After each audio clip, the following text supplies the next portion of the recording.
નમસ્કાર મિત્રો, શેરબજાર ગુજરાતી યુટ્યુબ ચેનલમાં તમારા બધાનું સ્વાગત છે। મિત્રો, આજે આપણે એવા શેર વિશે વાત કરવાના છે જેમાં જો તમે રોકાણ કર્યું હોય તો તમારે સાવધાન થવાની જરૂર છે, કેમ કે બ્રોકરેજ હાઉસે આ શેરમાં રોકાણકારોને એલર્ટ થવાની સાથે સાથે એવું પણ જણાવ્યું છે કે જો તમે આ શેરોમાં રોકાણ કર્યું હોય તો જલ્દી જેમ બને એમ એક્ઝિટ કરી લેવું। તો આ કયા કયા શેર છે અને કેમ બ્રોકરેજ હાઉસ આ શેરોમાંથી એક્ઝિટ કરવાનું જણાવી રહ્યા છે, એના વિશે આપણે તમામ માહિતી ડિટેલમાં જોઈએ।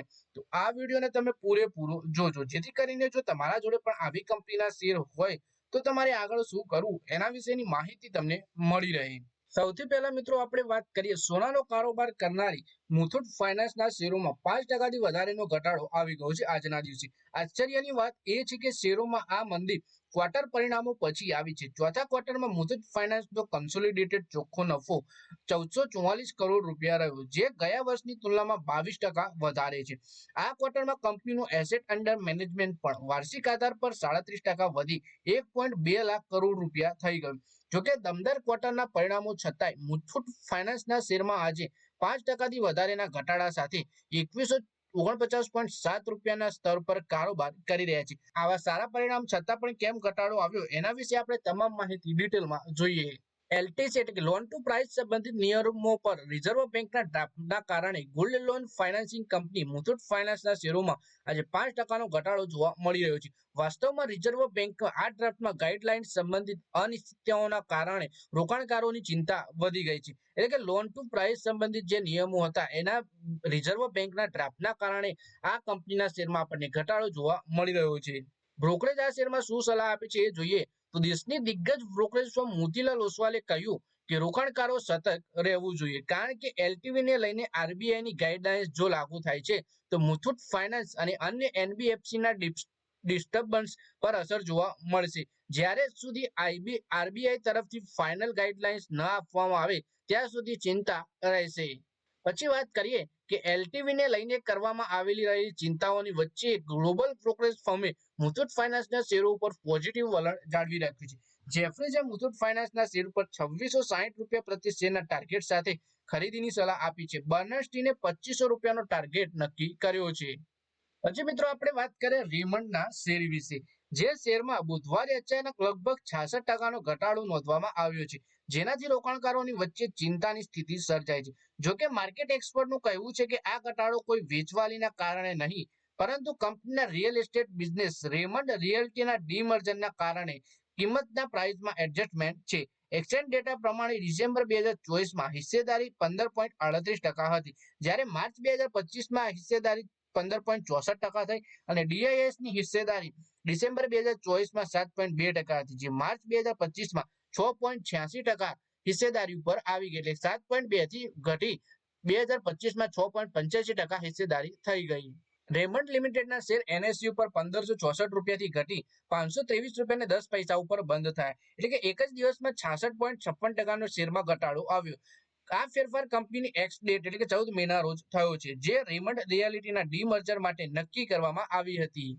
એટલે કે કંપનીમાંથી ડીમર્જર થયું, જેના કારણે આ શેરમાં આપણને આટલો મોટો ઘટાડો જોવા મળ્યો। પછી ડીમર્જર અને તેની અસર શું છે એ જોઈએ તો રેમંડે તેના રિયલ એસ્ટેટ બિઝનેસને અલગ કરીને સ્વતંત્ર કંપની બનાવી દીધી છે। શેરધારકોને રેમંડ લિમિટેડના એક શેર ઉપર રેમંડ રિયાલિટીનો એક શેર મળશે। તેનો અર્થ કે રોકાણકારોની કુલ વેલ્યુમાં કોઈ ઘટાડો નથી થયો, હવે તેની બે કંપનીઓમાં હિસ્સેદારી થઈ જશે। પછી વાત કરીએ બીએસસી અને એનએસયુ પર એફવાય 25-26ના બીજા ક્વાર્ટરમાં રેમંડ રિયાલિટીનું લિસ્ટિંગ થવાની આશા છે। એપ્રિલ 2025માં કંપનીએ મુંબઈમાં એક રેસિડેન્શિયલ પ્રોજેક્ટ માટે જોઈન્ટ ડેવલપમેન્ટ એગ્રીમેન્ટ સાઇન કર્યું છે, જેની આવક ક્ષમતા 5000 કરોડ રૂપિયા આંકવામાં આવી છે।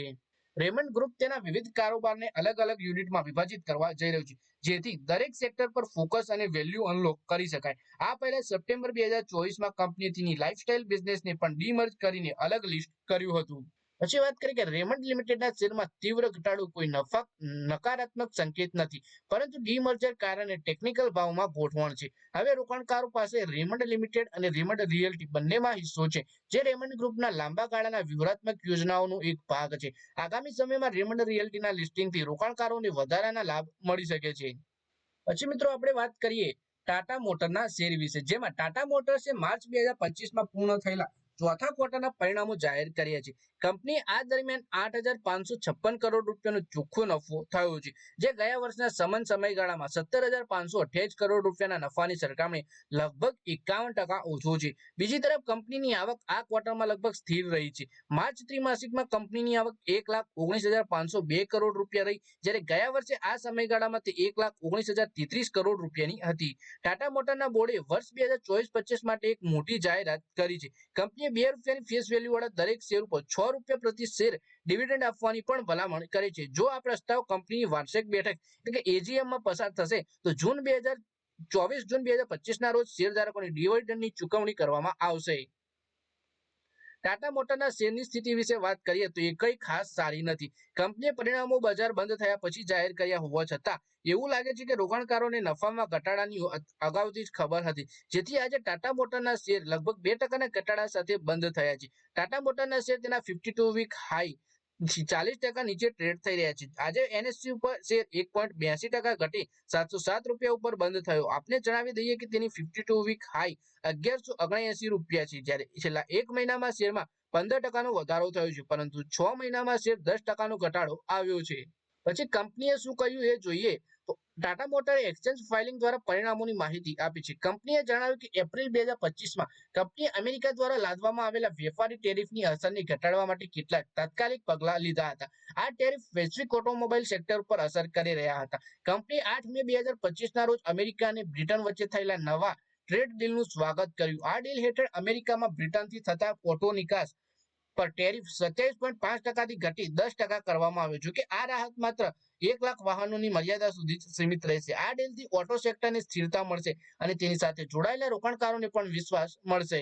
તો મિત્રો, આ વિડીયોમાં આપણે 3 એવા શેર વિશે વાત કરી જેમાં રોકાણકારોને એક્સપર્ટે ચેતવણી આપી છે અને આ શેરોમાં આપણને ઘટાડો પણ જોવા મળ્યો હતો. તો મિત્રો, આ વિડીયોમાં બસ આટલું જ. હવે મળીએ આવનારા વિડીયોમાં. ત્યાં સુધી વિડીયોમાં લાઈક કરો, કોમેન્ટ કરો અને વિડીયો પોતાના મિત્રો સાથે ફેસબુક, ઇન્સ્ટાગ્રામ, વોટ્સએપ બધી જગ્યાએ શેર કરો. શેર બજારની આવી જ માહિતી ગુજરાતીમાં જોવા માટે તમે ચેનલને સબસ્ક્રાઇબ કરી ઘંટડી પણ દબાવી દેજો.